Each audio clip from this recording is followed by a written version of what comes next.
I wanted to have Matt be a man who was in search of peace. I'm gonna hit you with so many rights, you're gonna beg for a left.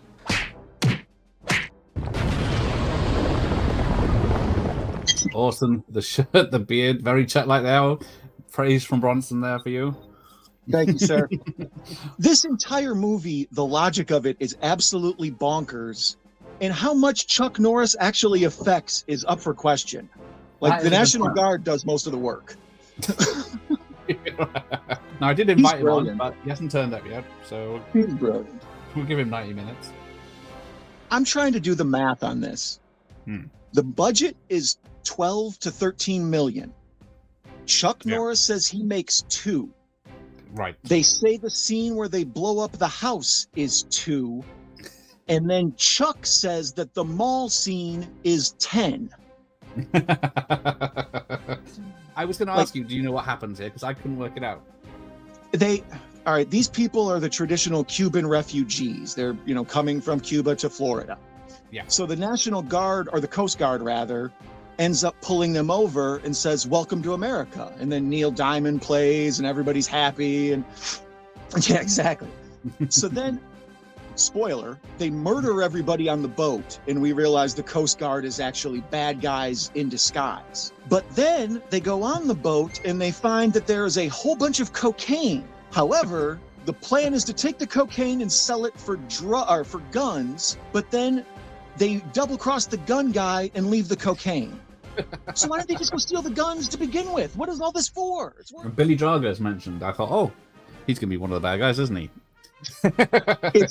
I did the same. When Billy Drago shows up, I'm like, oh, this is his movie now. Did Billy Drago ever play a good guy? There's no way.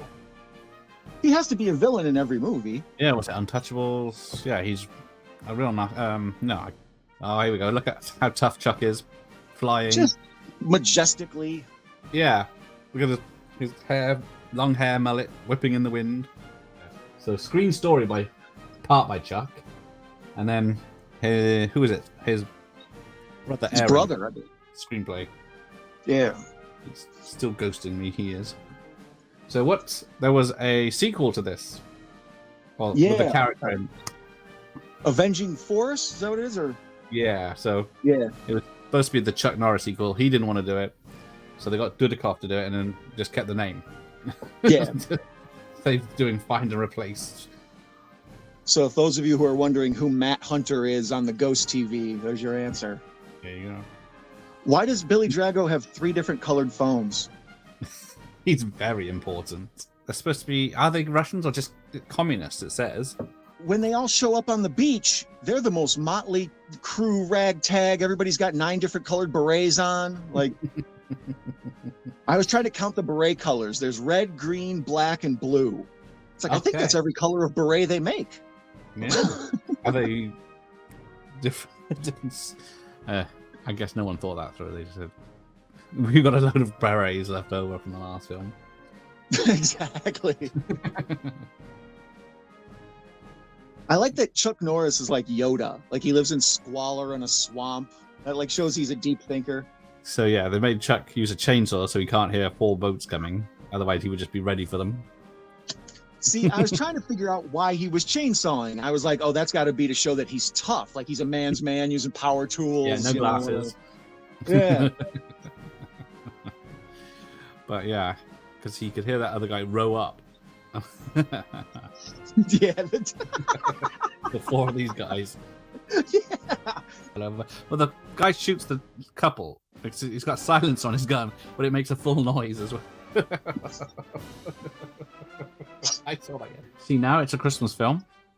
Yeah, this is the first indication it's Christmas. I noticed that yesterday. Yeah, there's no other indication, is there? Safety people, put the goggles on for the rocket launchers. They're bad guys. They're not stupid bad guys. And for the record, no one decorates an outside tree with ornaments and garland. The first windy day, your tree, He's firing rockets, but he's not reloading. He's firing 5 rockets. Like he's Grand Theft Auto cheat mode. Has an action hero ever gone into a bar and not had a big dude just stop him and look for trouble real quick? Well, yeah, usually everyone's coming out the windows if he's going through the door. This guy right here with the tank top, the blue tank top, that's a famous garbage pail kid, Russell Muscle. Oh, is it? There's a really clever joke that goes unnoticed. Oh, yeah. This scene right, it's coming up. I'll give you a heads up so you can keep an eye for it. Chuck comes in and he tells the prostitute to leave. Like, he looks at her and he says, "Get out."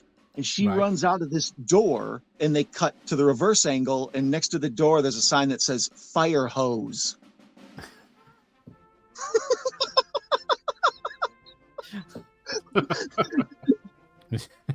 Now, yeah, because the grenade got a blue lever on it, which means it's a fake. Hands off camera. There you go. One more car blown up.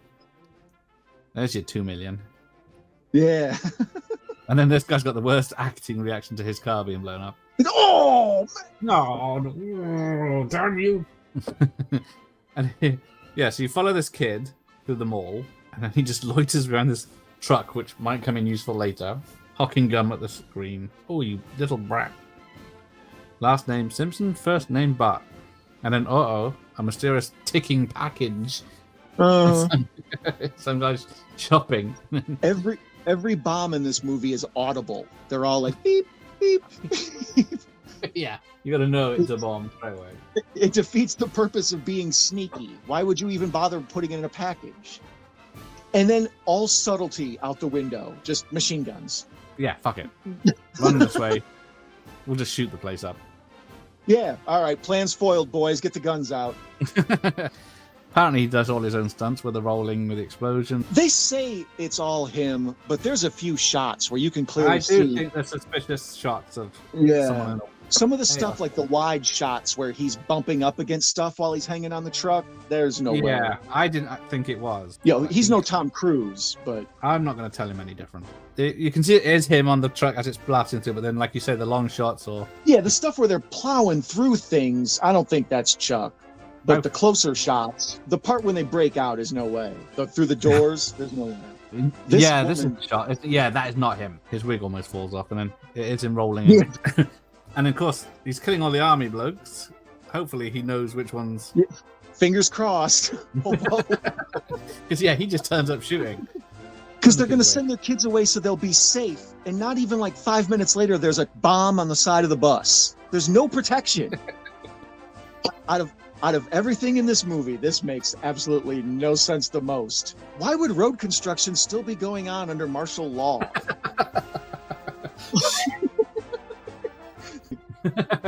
Oh, this is awesome. What are they shooting at when these guys run in this building? I was looking at that, but there's nothing. They're just shooting up the face. They're shooting nothing. They're wasting ammo on an empty building.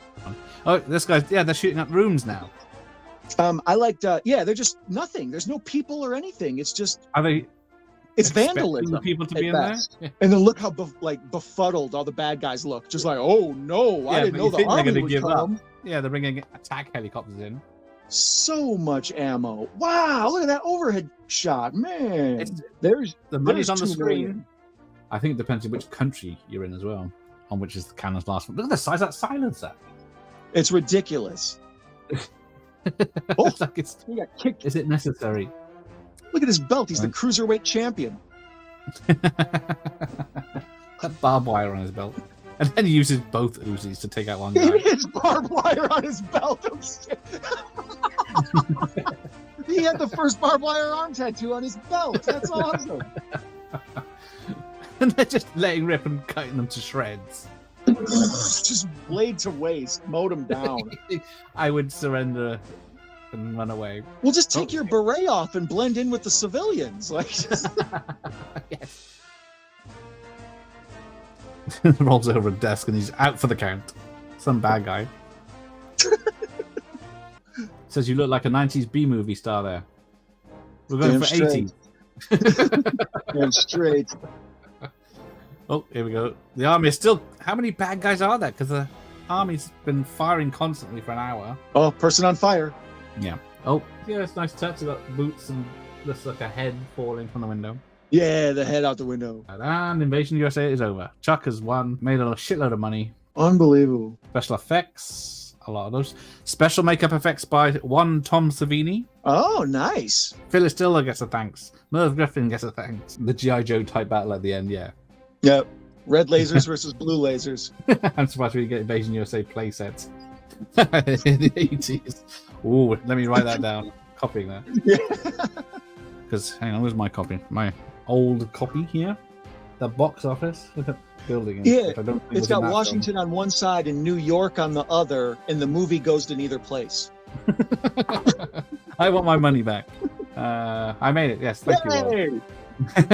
Rob. Rob, you made it too. You crossed the finish line as well, buddy. Thanks to everyone like Franz, Nos, Dr. Impossible, Rob, Austin, Jeff Bronson, Pretty Boy, and everyone, Horror Cat Dad, and Bob for our epic journey with Chuck Norris, saving the day and being where he needed to be. Always.